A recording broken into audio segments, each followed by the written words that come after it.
it is ironic that after, I guess you could say, um, faltering with off the radar sports and using it to keep myself a little bit more busy over the summer, I make the turn and come back to sports in the winter when specifically baseball is out of season. So it is a bit ironic that that has been what has transpired, but we are looking back again at baseball free agency because a lot has happened over the last few days, and there's a bit of time to look back and to say, wowie, wow, wow, what a bit of news we've been seeing over the last couple of days.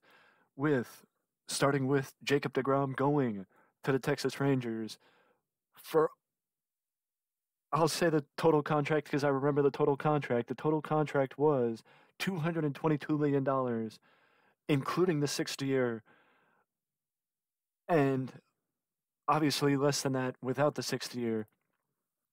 The official number is the official number is 5 years, $185 million with a club option, or with a full no trade clause. That's what it is. With a full no trade clause, $185 million with the option of the next year.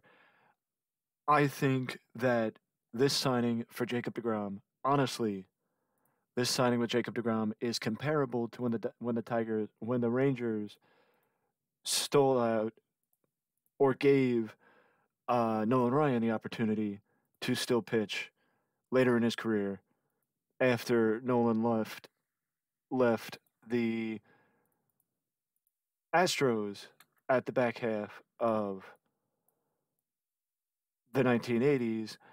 And the only reason why Nolan left the Astros is because the Astros thought that Nolan Ryan was done.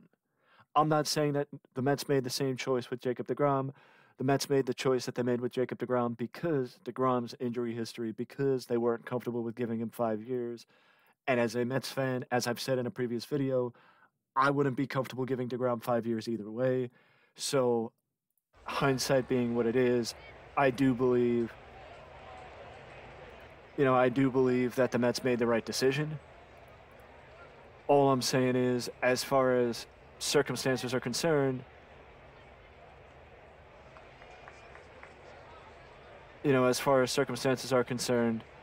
I think that if you look at the situation, great for DeGrom that he was able to be given this opportunity to make this type of money, but I do think this get for Texas has the ability to translate into something similar to what we saw back in the day, what people saw back in the '80s when Nolan Ryan went to when Nolan Ryan went to Houston. When Nolan Ryan went to the Rangers back in the '80s. And if I was a Ranger fan and I watched the bit with Chris Young sitting down with Harold and Matt on Hot Stove, I would be very optimistic with the future of the Texas Rangers because, Chris Young, an inexperienced GM, a rookie GM for the most part, he's showing that he's not afraid to spend, especially if the ownership group gives him the leeway to do so, and that the Rangers are serious about winning and that they want to win and they want to move forward and all that good stuff. So, if I was a Ranger fan, I would be very optimistic for 2023, because I think the Rangers do have a window, and the window is open now, but they got to keep adding complementary pieces to not put all the pressure on DeGrom and John Gray at the top of the Texas rotation. But that's not. But now the question is, what did the Mets do after losing Jacob DeGrom? Well, they shifted their attention to get the next best starting pitcher on free agency, that being Justin Verlander. And from the standpoint of a Mets fan, again, it is crazy to think that Justin Verlander is now on the New York Mets. And it's even crazier to think that he's on the Mets 2 years, $86 million with a vesting option for the 3rd year. I think that is a very solid contract. I think it is crazy to think that at 41 years old, or going into his 40-year-old season, that Justin Verlander is going to be one of the highest paid pitchers in baseball at 40 plus $1 million a year. It is completely insane that that's the case. But I think that the Mets did exactly what they needed to do as far as getting a replacement for DeGrom, and I am ecstatic that they got Justin Verlander. Pairing him with Max Scherzer is exactly what the Mets needed to do, and now all they need to do now is look for the right people, the right talent to have them sit under Max Scherzer and Justin Verlander and have the opportunity to sit under the lemon tree and grasp the basics of pitching from two of the greatest of our generation. Because it is insane that both Max Scherzer and Justin Verlander could finish their careers as members of the Mets. But that's not it. That's not all. Which just a small note here. Justin Verlander, 18-4 with a 1.75 ERA, and this was his first full season back after recovering from Tommy John surgery in 2021. That is insane. That is insane. But that's not it for the news, because Trey Turner is now a Philadelphia Philly getting another massive contract the first few days of the winter meetings have been insane, with Trey Turner signing an 11-year contract with the Phillies for $300 million. Yes, that takes down the annual AAV. And I just want to point out, much like the DeGrom deal, which is a full no trade clause, as is the Verlander deal and as is Trey Turner's deal, so a lot of no trade clauses given out with the big contracts, which isn't always. And actually, it is a full run. DeGrom's and Trey Turner's are. At least I think. I know DeGrom's is. I'm not sure if I don't think Trey Turner has an opt out either. I don't think Trey Turner got an opt out. I think it's a full 11-year contract. Yeah, there's no mention of an opt out clause. So I'm gonna wager a guess and say there is no opt out from Jeff Passan and Kylie McDaniel. There is no mention of there is no mention of it. So what I would say is that it's looking like, even with the full no trade, that it is possible that Mr. Trey Turner could be a Philadelphia Philly for the long term.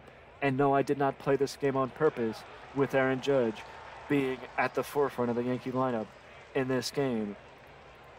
We won't talk about Aaron Judge, but I know that I did put up a video talking about the free agent frenzy with Justin Turner, Jacob DeGrom, and Aaron Judge being in the spotlights. And it just so happened that later that day, Jacob DeGrom signed with the Texas Rangers. I am unwilling to change my outlook for Aaron Judge, because I still do believe Aaron Judge I would be dumbfounded if Judge signed anywhere that wasn't with the Yankees. And I'm not just saying that as a homer, being a New York baseball fan. I am a Mets fan, so I would laugh my ass off if the Yankees did lose Aaron Judge. But the fact of the matter is, I think Aaron Judge stays with the Yankees. I would be shocked and dumbfounded if he went anywhere else. But also, speaking of shocked and dumbfounded if he went anywhere else, did anybody really expect Clayton Kershaw to go anywhere else? Did anyone really expect Kershaw to go anywhere else outside of signing back with the Dodgers for another year? I think the comparison that I've been hearing watching the videos is the Tim Wakefield approach, that they're going to take it year by year. As long as Kershaw wants to keep playing, that they'll keep signing him. Which at his age, I mean, Can you really blame him? Based on what I'm seeing, it seems like he's going to be making $20 million a year for 2023 and going to be a free agent again in 2024. He has gone. This is actually only the second time he's gone with the 1 year deal after the end of his 2019-2021 contract, where he made 20 plus $1 million. Well, actually, he made $93 million over the 3 years, which was a $30 million average salary because there was a $23 million signing bonus. And this is from Spotrac.com, tracking the contracts of Clayton Kershaw, which is, you would say even at 35 years old that Clayton Kershaw wasn't able to collect. Look at this contract, 7 years from 2014. It ate up the back half of his arbitration years, but he made $215 million, and now Clayton Kershaw has all the makings of being one of the people that will stick around with the team that brought him up to the majors for his entire career. Because I don't see Kershaw going anywhere else outside of outside of the Dodgers, outside of sticking with the Dodgers. And now with the fact that the Phillies are the off the market for a shortstop, the question is, where does that leave the other four? I mean, the other three, that being that being Xander Bogaerts, Carlos Correa, and Dansby Swanson. Apparently, based on a report from Twin Cities Pioneer Press, the Twins do have interest in their former shortstop, which is surprising because the Twins are not really the team that you would expect to open up the checkbook. But I think they know they need a franchise player like a Correa. But I could see maybe a guy like Bogarts going to Minnesota. My question is, my question is, what effect does the Trey Turner contract have on Correa and his expected AAV? Because the fact of the matter is,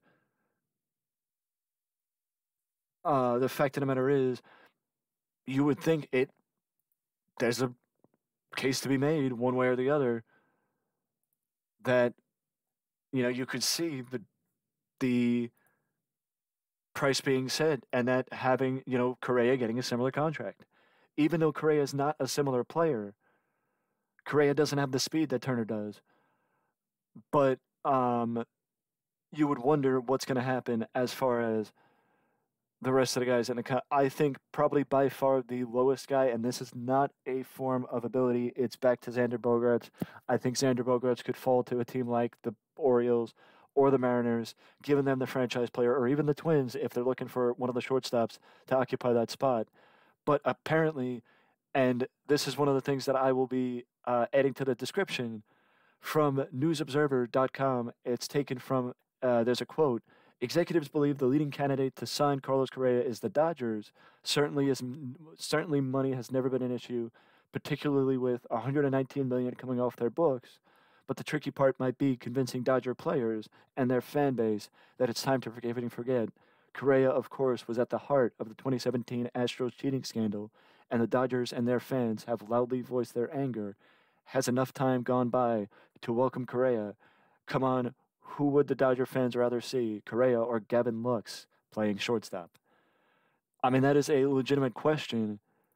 That is a legitimate question, as this quote was from Bob Nightingale of USA Today.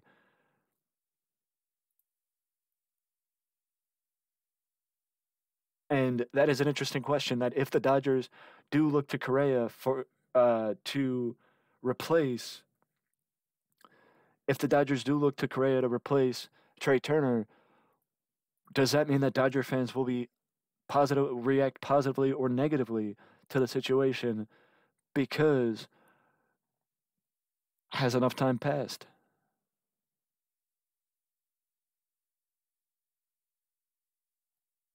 Scott Boras has all the makings of cleaning up again this offseason with Aaron Judge, with a lot of his clients being uh, free agents. But just imagine this. Imagine if all the big time free agents signed at the winter meetings. Imagine if all the superstar free agents signed at the winter meetings, which I doubt is going to happen, but we've already seen Verlander, Trey Turner, and Jacob DeGrom sign, and and the stuff and the winter meetings just started. So, the question is, what happens next? The only thing we have to wonder, I mean, the only thing we could figure out is we got to wait and see what happens next, because that is the fun of the winter meetings, because the winter meetings have just gotten underway, as I just mentioned, and we got a lot to come because there's a lot of more people to go. And that's part of the fun in baseball, in the baseball offseason, to watch what happens next. But I just want to mention one more time before I go, if Carlos Correa, can we see Carlos Correa? Can we see Carlos Correa join? Like, what would happen if Carlos Correa joined the Los Angeles Dodgers as a replacement for Trey Turner? I could see it happening because, as they said in the article, the Dodgers have always not had a budget, and with $119 million coming off the budget this year, it is pretty obvious that they have some space to play with. But would Correa take that type of contract? Only time would tell, because if the Dodgers are out on Correa and go for Freddie Freeman's old teammate, Dansby Swanson, where does Correa end up? Those are my thoughts on the MLB free agency.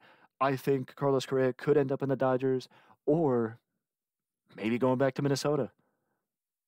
Who knows? I mean, the fact that the Twins have dined with the three remaining shortstops shows that the Twins may be ready to open up the pocketbook and spend a little bit of money, but only time will tell. And that's the fun of baseball free agency. Who do you think signs next? Let me know that down below in the comment section. And if you're enjoying this type of content as a little bit of a break from the normal wrestling content, let me know that down below as well. Or you can let me know by leaving a like and subscribing to the channel for more content just like this that you can only find right here at Wrestling Express. And before you go, do not forget to ding that notification bell to always know when a new video is up on the channel. And I will see you again soon.